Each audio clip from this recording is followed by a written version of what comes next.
Boa tarde, me chamo Maria Fetzer Luca, sou mestranda em etnomusicologia da URGS e apresento hoje, então, uma comunicação chamada Refletindo sobre processos decoloniais na etnomusicologia em uma pesquisa junto a mulheres violonistas brasileiras.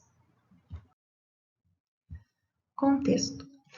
A comunicação apresentada hoje, ela pretende refletir sobre processos decoloniais presentes na etnomusicologia a partir de duas experiências utilizando uma abordagem investigativa dialógica e colaborativa junto a mulheres violonistas brasileiras presentes em meu projeto de mestrado em andamento no programa de pós-graduação em música da URGS. As considerações, elas serão realizadas com base na investigação sobre as memórias, as identidades sociais e artísticas e as práticas musicais de mulheres violonistas brasileiras, em que se destacam violonistas que foram citadas nas revistas brasileiras especializadas de violão da primeira metade do século XX e dos anos 60. As revistas, elas são O Violão, A Voz do Violão e Violão e Mestres. A etnografia que eu apresento hoje, ela toma como interlocutoras nesse relato duas mulheres violonistas relacionadas proximamente àquelas violonistas mencionadas nas revistas. São elas Maria Lívia São Marcos e Ana Lio Brown.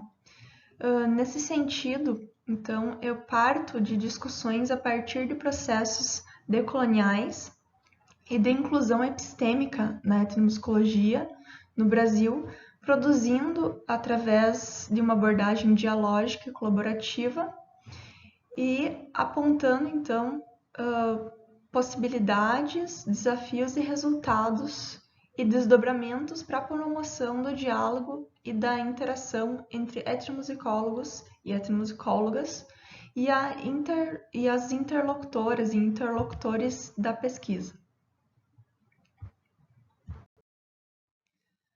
Um pouco de história da etnomusicologia e sua relação com o outro.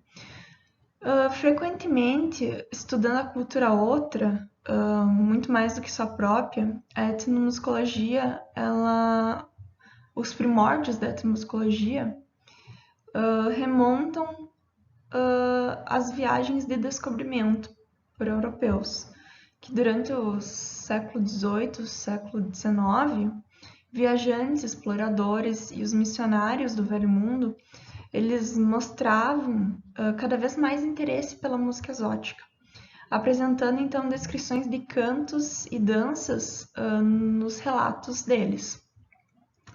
O século XX, mais precisamente na segunda metade do século XX, foi um período de grandes mudanças sociais e políticas na esfera global, que trouxeram inúmeros questionamentos e transformações, inclusive para a etnomusicologia.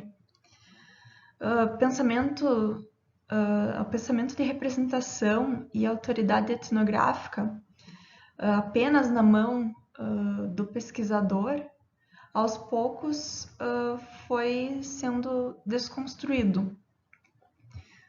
No Brasil, essa visão que aproxima pesquisador e grupo pesquisado, ela tem sido explorada desde os anos 2000.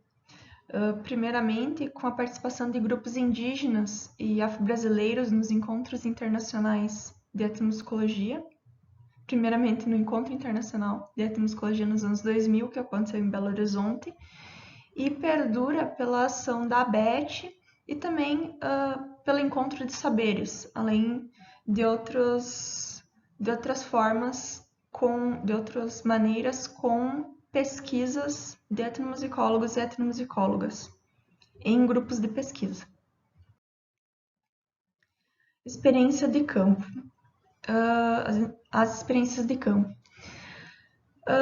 Eu parto, então, de dois relatos etnográficos realizados na minha pesquisa em diálogo e colaboração com duas interlocutoras violonistas, que aconteceu de forma online conta da pandemia. E então, o primeiro relato, o primeiro diário de campo que eu apresento aqui hoje é de agosto de 2020, junto a Ana Lia Brown, que é diretora do conjunto Princesas do Violão, fundado pela violonista Julieta Correia Antunes, que atualmente ele se chama Conjunto Paulista de Violão.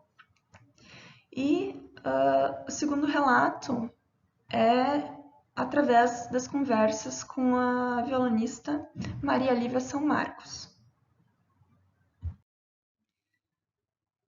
Recitais, estantes e posturas. Formas de tocar em público, agosto de 2020. Então, nas minhas pesquisas, a partir das revistas, ao fazer essa pesquisa documental primeiro, eu encontrei muitas fotografias nas revistas, fotografias de mulheres que elas aparecem com uma postura diferente da dos homens, uma postura ao tocar. A postura era essa da foto aqui. Muitas mulheres, elas colocavam a perna uma em cima da outra, cruzavam as pernas e colocavam o violão em cima. E isso me intrigou muito.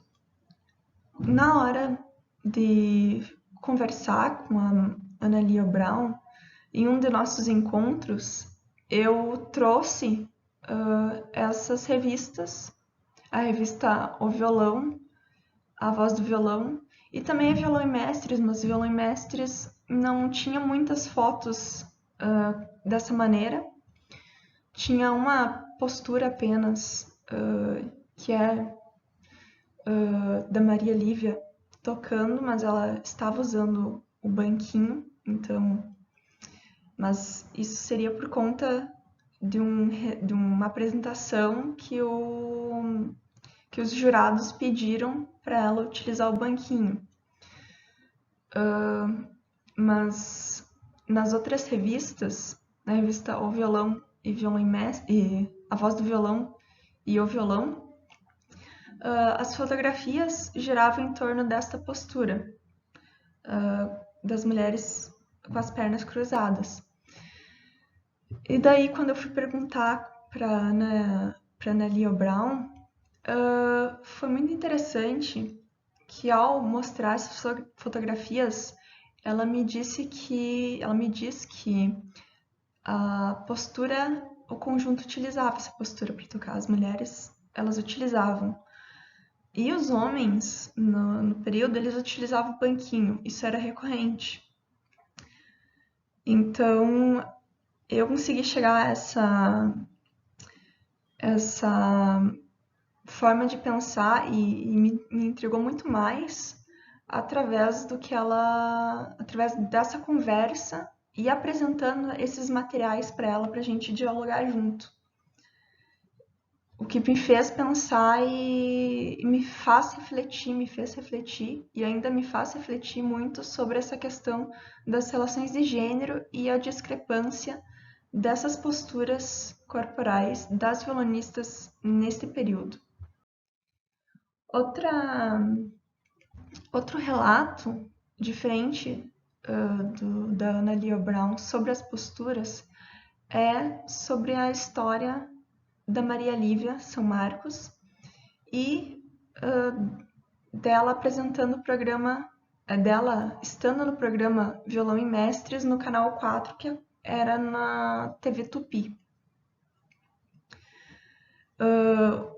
Ao mostrar para ela essa reportagem que está aqui no slide, ela foi muito surpreendente mostrar para ela esse documento e fazer a pergunta de que se ela poderia me contar mais sobre a participação dela no programa, como dizia na revista.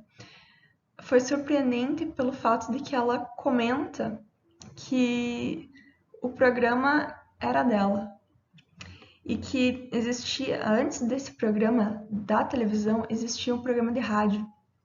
Então, foi do programa de rádio que o pai dela foi convidado para realizar e colocou ela para tocar no programa, que ela fez vários programas, várias edições desse programa de rádio, aconteceu várias vezes, vários episódios, e passando do rádio, então, para a televisão. Isso não está documentado na revista e também em alguma outra revista de violão posterior eu também não acabei ainda não encontrando nada com relação a isso. Entretanto, a conversa com ela, mostrando esse material e dialogando sobre isso, foi muito importante para mim entender essa história e entender a história dela a partir dessa trajetória dela. E também desse programa que foi da rádio para televisão e também tinha também o nome da revista, né? Considerações finais.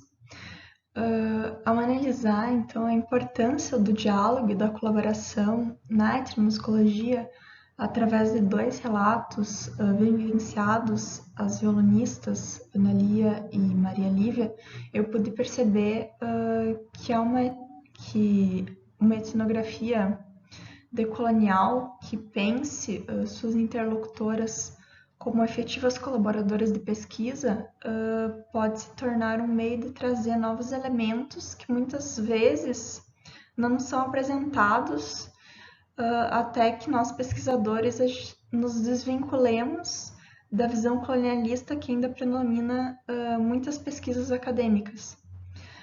Dessa maneira, a visão dos nossos interlocutores se tornando audível para dialogar, contestar e confirmar temas que são apresentados ao pesquisar um assunto e somar então o interesse em que façam a pesquisa juntos, que o interlocutor e o pesquisador façam essa pesquisa juntos, propondo então fontes, reflexões e caminhos metodológicos, engajando-se efetivamente na construção da pesquisa, que é algo que eu estou me empenhando para realizar na minha dissertação. Muito obrigada pela atenção.